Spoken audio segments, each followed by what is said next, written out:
lagi dalam program Dunia Firman atau Dufan bersama saya Pastor Kukuh. Kali ini saya akan sharing tentang kekudusan, hidup kudus atau hidup berdosa.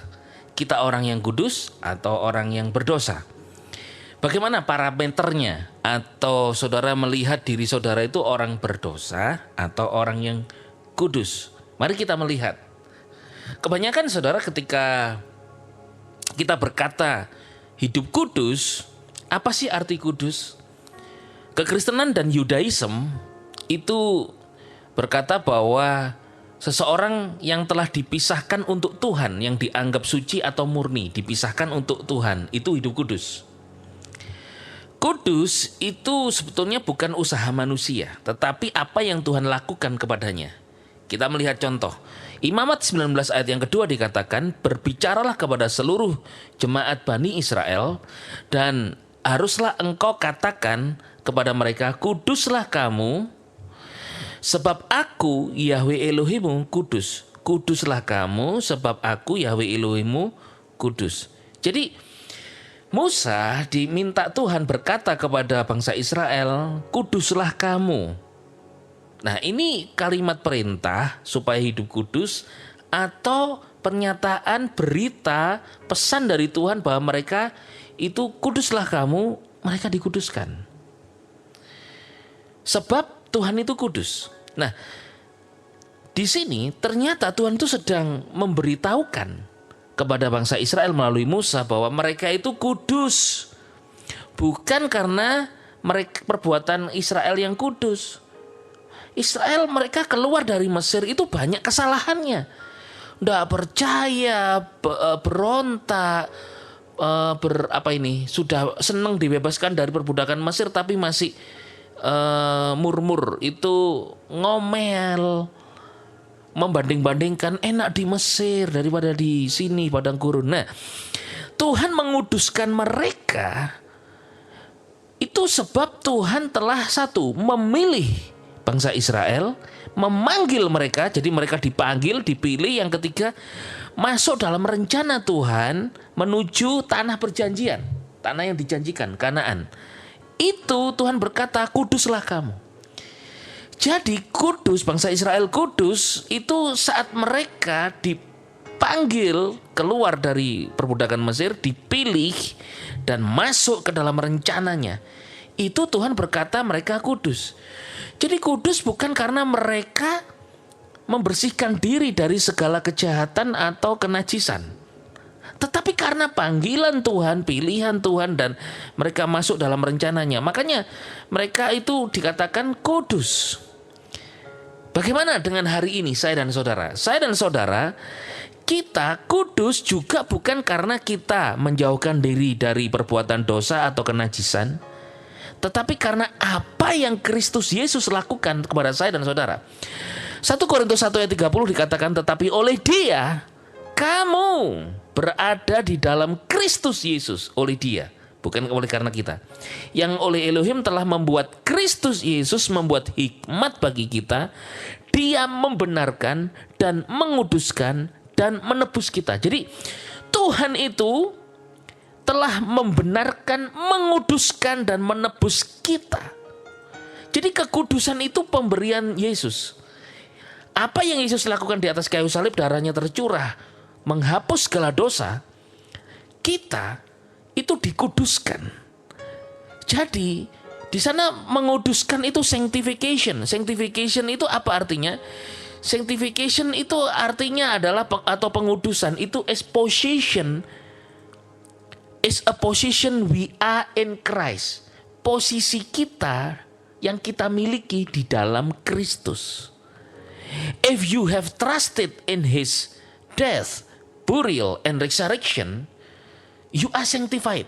Ketika saudara menjadi percaya kepada Yesus yang telah mati, dikubur, dan bangkit, engkau dikuduskan. Siapa yang percaya Yesus di sini? Yesus yang telah mati ganti dosamu, dikubur dan bangkit. So you are sanctified. Engkau dikuduskan. Jadi kita dikuduskan hari ini karena, saudara, Tuhan itu telah memilih kita. Dia memanggil kita masuk ke dalam anggota tubuh Kristus, engkau telah dibaptis ke dalam Kristus, you are put in Christ, mengenakan manusia baru, itu engkau dikuduskan, itu engkau ditebus, dibenarkan. Lalu saudara, Roh Kudus menolongmu untuk percaya Yesus adalah Tuhan, karena tidak ada seorang pun yang mengaku Yesus adalah Tuhan. Berarti karena Roh Kudus kita bisa ngaku Yesus adalah Tuhan. You are sanctified, engkau dikuduskan. Jadi kados, kudus, itu adalah apa yang Tuhan kerjakan, Tuhan lakukan. Kita dipisahkan, dikhususkan untuk Dia. Israel dipisahkan, dikhususkan untuk Dia dengan cara dipanggil keluar, dipilih, dipanggil keluar dari Mesir menuju Kanaan, masuk dalam rencana Tuhan. Itu Tuhan berkata dikuduskan. Nah, hari ini kita dikuduskan, kita dipilih, dipanggil dari dunia yang jahat, dari penghukuman dosa. Kita ditebus, dibenarkan. Lalu saudara bisa menjadi percaya Yesus adalah Tuhan dan Juru Selamat. So you are sanctified. Engkau dikuduskan. Siapa yang percaya Yesus di sini? Berarti engkau dikuduskan. Nah, sekarang pertanyaannya begini. Kalau dosa itu apa? Dosa itu kan pelanggaran hukum. Yohanes juga berkata dosa itu tidak percaya kepadaku, kata Yesus. Jadi tidak percaya Yesus itu berdosa. Saudara bukan orang tidak percaya Yesus, saudara bukan orang berdosa. Lalu melanggar hukum. Nah, lalu saudara bertanya, katanya kita sudah dikuduskan sebab di dalam Efesus 1 ayat yang ke-7 itu dikatakan begini. Efesus 1 ayat yang ke-7 dikatakan, di dalam Kristus melalui darahnya kita beroleh penebusan, yaitu penghapusan atas segala dosa dengan kekayaan anugerah Elohim, sesuai dengan kekayaan anugerah Elohim. Berarti kita kudus itu status, identitas, kudus. Nah, sudah tahu kita identitasnya bukan lagi orang berdosa karena sudah ditebus, kita dimiliki oleh Tuhan. Nah, sekarang bagaimana jika kita berdosa? Dosa itu melanggar firman, perintah Tuhan. Seperti Adam, jangan makan buah ini. Dia jatuh dalam dosa karena melanggar. Makan dia, langgar kan, jatuh dalam dosa. Kita bisa jatuh dalam dosa? Bisa, karena kita melanggar. Tapi status sudah diubah menjadi orang kudus. Nah, sebagai orang yang kudus, yang dibenarkan, apakah saudara bisa jatuh? Bisa. Tapi statusmu itu akan membuatmu, menolongmu, menyadari, aku kan anak Tuhan. Masa aku berdosa? Contoh nih, paling gampang aja, simple. Jangan khawatir. Nah, kan? Tapi saudara bisa khawatir. Makan apa? Kerjaanku bagaimana? Nanti bagaimana? Khawatir kan? Nah, ketika saudara khawatir, padahal firman Tuhan jangan khawatir. Melanggar nggak? Melanggar kan? Berarti berdosa. Salah saudara. Saudara bersalah. Tetapi itu bukan menjadi statusmu. Itu hanyalah kejatuhanmu aja. Engkau tidak percaya. Tapi jangan khawatir.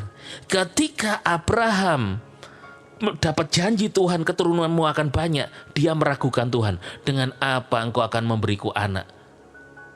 Tapi Tuhan kemudian menolong dia. Berdosa kan Abraham karena tidak percaya. Kemudian Tuhan menolong dia, dibawa Abraham keluar untuk melihat bintang di langit. Demikianlah banyaknya keturunanmu. Lalu percayalah Abraham.